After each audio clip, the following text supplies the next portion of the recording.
সকালটা শুরু হয় ব্যস্ততা নিয়ে, তারপরে আবার নাস্তা, তারপরে দুপুরে রান্না, তারপরে বিকেলে আবার নাস্তা, ঘর গোছানো, টুকিটাকি আরও অনেক। হ্যালো এভরিওয়ান, আসসালামু আলাইকুম। কেমন আছেন সবাই? আশা করি সবাই অনেক অনেক ভালো আছেন। দেশ এবং দেশের বাহির থেকে যে যেখান থেকে আমার ভিডিওটি দেখছেন, অসংখ্য ধন্যবাদ সবাই। আসলে ফ্রিজে আগে থেকে রুটি বেলা ছিল, এইগুলোই কিন্তু পরোটা আকারে ভেজে নিচ্ছি, কারণ আসলে পরোটা বানানোর এখন সময় নেই। আর এই তাওয়াটায় দিয়ে আসলে রুটি ভাজলে অনেক তাপ হয়ে যায়, তো কারেন্টের চুলায় রাঁধতে গেলে একটু অসুবিধা হয়। পাতলা তাওয়াটা আমার মনে হয় কি সেইটা আরও ভালো, এটা অনেক হিট হয়ে যায়। যাই হোক, আমি পরোটা ভেজে নিলাম আর সবার জন্য ডিম ভেজে নিচ্ছি, আলাদা আলাদা করে নিচ্ছি। আমরা সবাই আজকে সকালে পরোটা এবং ডিম আগে সবাই নাস্তা খাবো, কারণ অনেক দেরি হয়েছে। আর একজন এক এক সময় ঘুম থেকে উঠলে না এই সমস্যাটা হয়। আমার যে কয়বার রুটি বানানো লাগে তা আমি নিজেই জানি না। গরম গরম ভেজে দিই, এরপরে আমি তাড়াহুড়ো করে বিছনাটা গুছিয়ে নিচ্ছি। আর সকালে যদি বিছনাটা না গোছানো থাকে তাহলে কি খারাপ লাগে বলেন। প্রথমে কিন্তু ঘরের প্রত্যেকটা জিনিসের আগে কিন্তু বিছানাটা গোছানো চাই। বিছানাটা যদি গোছানো থাকে তাহলে পুরো ঘরটা মনে হয় যে গোছানো। তারপরে আমি ঝাড়ু দিয়ে নিলাম, এরপরে আবার দুপুরের রান্না করতে ভাবতে ভাবতেই শেষ যে কি রান্না করব। তো ভাবলাম যে আজকে তেলাপিয়া মাছ রান্না করব। তো তেলাপিয়ার মাছটা যে কি দিয়ে রান্না করব এটাই বুঝতে পারতেছিলাম না। তবে আমার জন্য একটা বেগুন কিনে আনছিল, আর আমার কিন্তু বেগুন অনেক ফেভারেট। এই জন্য আসলে আমার জামাই কিন্তু আমি যদি কিছু পছন্দ করি সেটা কিন্তু বাজার থেকে এনে দেয়। তার কিন্তু বেগুন বেগুন তেমন একটা পছন্দ না, কিন্তু ওই যে আমার পছন্দ। আর আমি বলছি যে বড় বেগুন আনবা, আর বেশি আনলে তো থেকে যায়, কারণ এখন কিন্তু তরকারির দাম অনেক কম।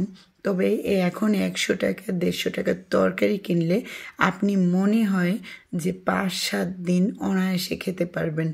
এই জন্য একটু অল্প অল্প কেনা ভালো। আমার অনেক তরকারি কেনা হয়েছে, কয়টা যে কয়দিন বসে খাবো আর নষ্ট হয়ে যাবে কে জানে। এই তরকারিটা কিন্তু অনেক দিন আমি রান্না করি না।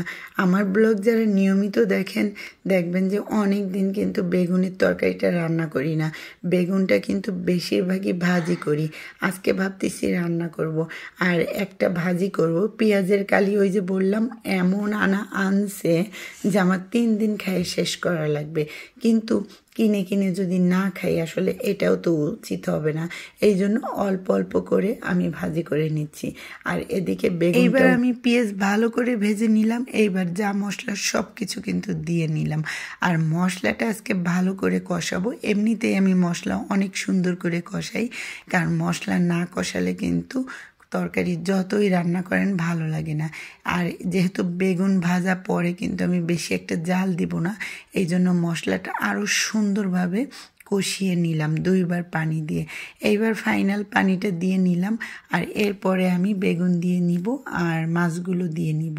বেশি একটা ঝোল রাখবো না, একটু ঝোল রাখবো, একেবারে বেশি না আবার একেবারে কম না, কারণ আমার পুরো ভুনা খেতে ইচ্ছা করতেছে না। আমার মনে হচ্ছে যে আমি বেগুনের তরকারিটা একটু ঝোল ঝোল খাবো।